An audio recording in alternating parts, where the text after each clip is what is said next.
Welcome to The Explainer. Today, we're diving headfirst into a digital manhunt, exploring the incredibly high-stakes world of cloud forensics. We're talking about investigators who have to chase ghosts through a global network of machines. So think about this for a second.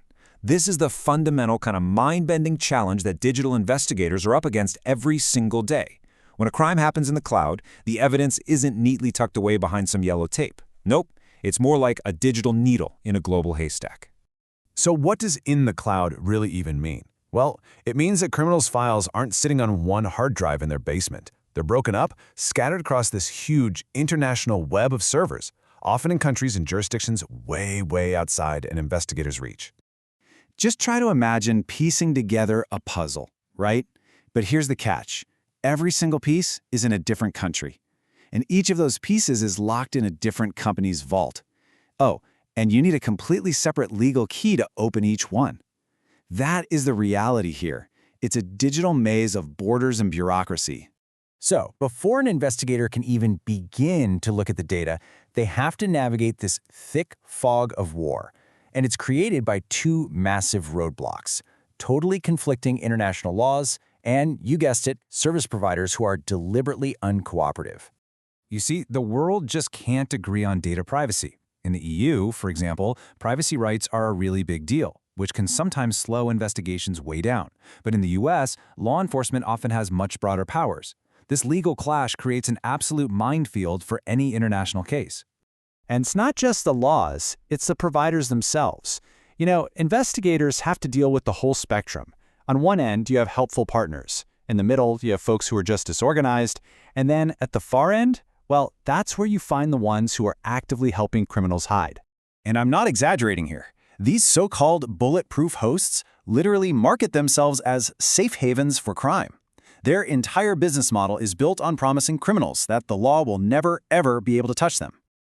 So, with all of that working against them, how on earth do investigators cut through this fog to find that one physical server in one specific data center that's holding all the evidence, especially when the provider is doing everything they can to hide it? Well, for years, they had to rely on these pretty old-school internet tools. And as you can see, the results were not great. A tracer route, which tries to map the path to a server, is only accurate about 1/5 of the time. And even a Whois query, which looks up who owns an IP address, maxes out at 50%. That's a coin flip. Yeah, a coin flip just wasn't gonna cut it. Not when you're hunting down dangerous criminals. Investigators desperately needed a more systematic, more reliable, basically a smarter way to tackle the problem. And that's exactly what they developed. The three-phase guideline. Now, this isn't some magic tool. It's a powerful process. It takes all those existing techniques and combines them with smart, structured investigative logic. The result is a repeatable method for finding the target. Now, this is what's so cool. This chart visualizes that logic. It's not guesswork anymore. It's a decision tree. Investigators take all that messy data from phase 1 and they just follow the flowchart. Every yes or no answer guides them down a clear path, turning all that ambiguity into actionable steps. And the impact? Well, it's right here.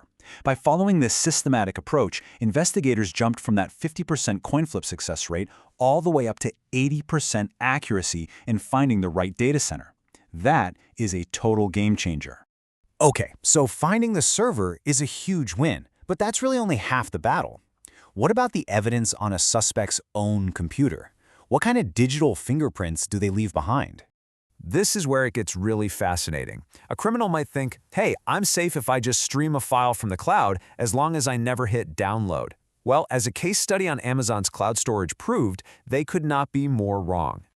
Take a look at this. To most of us, this looks like a wall of technical garbage, just computer gibberish.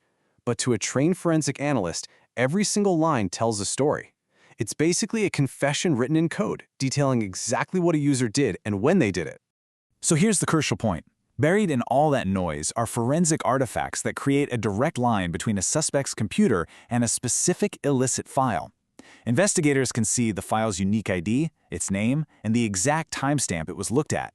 It's like finding a digital receipt for the crime. And here's the kicker. Just hitting delete browser history doesn't make this stuff go away. Not even close. These artifacts can be pulled from temporary files or even from the supposedly empty space on a hard drive, so even a suspect's attempt to cover their tracks leaves its own trail. So, with these new guidelines and awesome forensic techniques, the case is closed, right? Problem solved? Well, not exactly. While all this represents a huge step forward for law enforcement, the hunt is very far from over. You see, this isn't a story with a neat little ending. The battlefield is constantly changing. Criminals find new ways to hide, more bulletproof services pop up, and technology just keeps marching forward. It's a never-ending game of cat and mouse. Which leaves us with this final really critical question.